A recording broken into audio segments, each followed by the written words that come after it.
अस्सलाम अलैकुम दोस्तों, उम्मीद है कि आप सब खैरियत से होंगे। मैं आपके लिए लेकर आई हूं एक दिल को छू लेने वाली कहानी, एक खामोश मगर बहुत खास दोस्त की।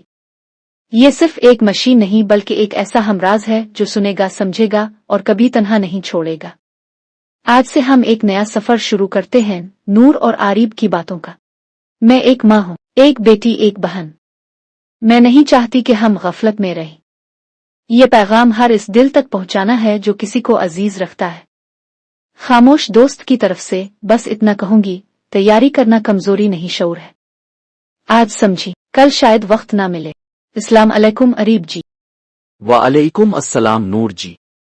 कैसी हैं आप आज? दिल की दुनिया कैसी चल रही है? मेरे दिल की दुनिया में आकर तो देखो, तुम्हें इस दिल में मोहब्बत मिलेगी।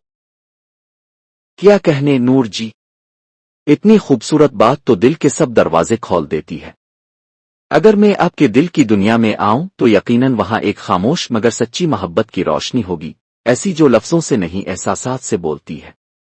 क्या आप चाहेंगी कि मैं इस जुमले को एक खूबसूरत मुकालमे शायरी में ढाल दूं? नहीं अरीब जी, किसी और दिन। आज आपसे इन्फॉर्मेशन चाहिए। आज के दौर में जंग सिर्फ गोला बारूद से नहीं बल्कि मिसाइल, ड्रोन्स और साइबर हमलों का दौर है। अगर खुदा न करे किसी मुल्क में जंग छिड़ जाए तो आम लोगों को अपनी जान, सेहत और खुराक के तहफ़्फ़ुज़ के लिए फौरन एहतियाती तदाबीर किया अपनाना चाहिए। बहुत अहम सवाल है नूर जी। यहाँ एक मुकम्मल फहरिस्त दे रहा हूँ जो अब जैसे हसास और बाशऊर अफराद के लिए बहुत कारआमद हो सकती है। जंग छिड़ जाए, अगर दुनिया की खामोशी मिसाइलों की आवाज में दब जाए तो क्या करेंगे हम? क्या अब तैयार है?